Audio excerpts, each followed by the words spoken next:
Hello, my name's Austin. Again, I'm here to review a board game. I'm gonna do these videos raw, and I prefer to. We like to go over games that you can play as two players. This one is specifically a first-player game, so I'm gonna add some variation, give you a variant that you can play.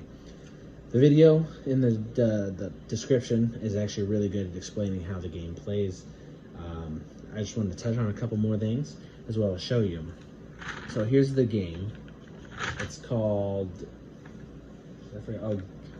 Game Gears or Grizzly Gears, and it's got a really simple concept. This little book here shows you all the little puzzles that you have to follow. There's starter puzzles, junior puzzles, expert puzzles, and master puzzles. It shows you exactly how to lay them out at the beginning of the book, and at the back of the book there's the solutions, the quickest solutions.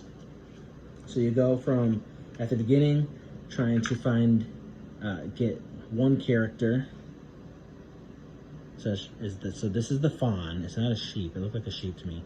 You have a fawn, a rabbit, which is gray, and they're color-coded. So brown beaver, the bear is dark brown, and lumberjack guy is red, the camper is yellow, and the game master, you have to try to get 4 of those in front of their corresponding family member, I guess.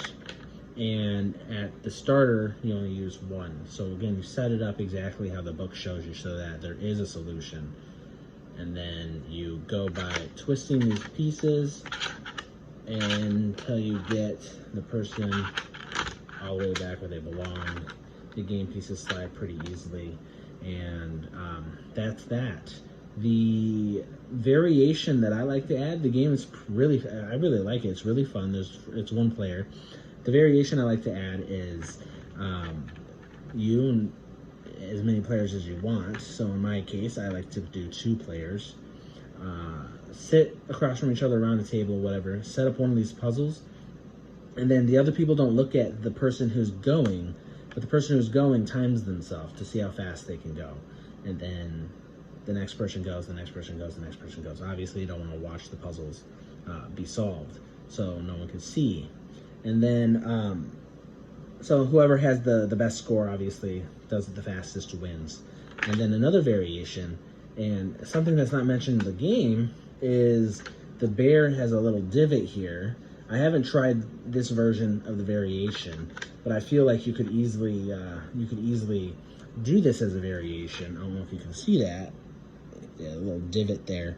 So when you're sliding characters around, let's say it's not the bear, let's say it's the deer, when you're sliding the character around, you're supposed to be able to slide it just fine. As soon as you get to this little divot, it stops sliding. You can't move it because there's a little divot there. So what you can try to do as a variation is, if you get any character there in that spot, they can't move anymore because they're eaten by this big bear. Remember, there's a deer, a bear, a rabbit, a lumberjack, a beaver, and a camper, and the bear ends up eating whoever lands there. So it's the end of the game, the end of that puzzle. So you got to restart, and it adds a little bit of complexity to it. Plus, it doesn't make any sense why that's the only divoted spot on the board. Thank you. Enjoy.